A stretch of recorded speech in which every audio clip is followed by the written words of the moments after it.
This presentation goes over the difficulties in moving towards a renewable-based energy grid. With the rising threat of climate change, renewable energy offers an almost carbon-free solution to energy generation. However, renewable energy is not a perfect solution to the problem, and there are considerable difficulties and impacts associated with moving towards a renewable-based energy grid.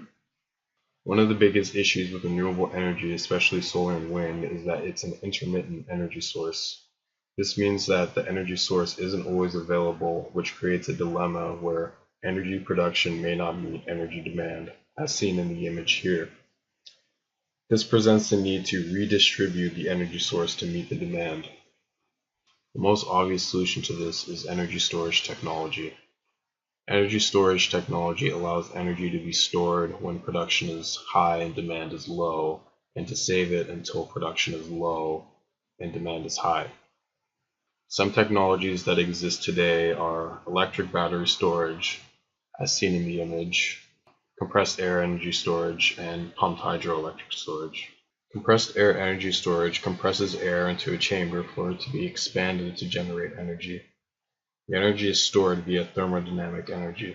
Pumped hydroelectric storage pumps water into a reservoir for it to be run through a turbine to generate energy. The energy is stored via potential energy due to gravity.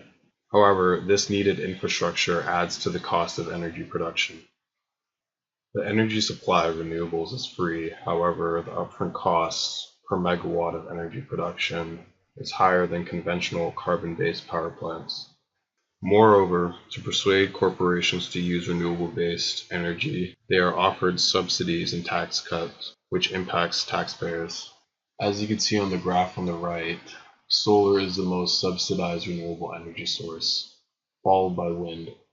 There are also geographic limitations associated with renewable energy. Renewable energy sources like wind and solar need to be placed in the right geographic location to optimize energy production.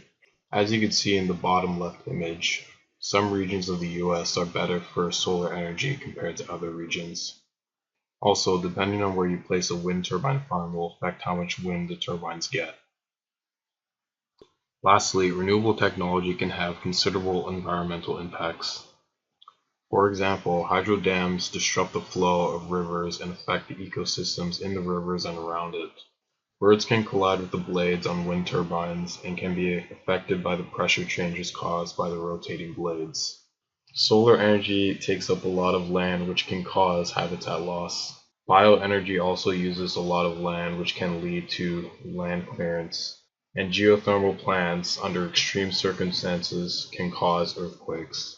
To conclude, renewables will help slow climate change. However, it's not a perfect technology. It requires energy storage infrastructure where carbon-based plants do not. It has higher upfront costs per megawatt and requires incentivizing. It is limited in geographic locationing where carbon-based plants are not, and also has considerable environmental impacts.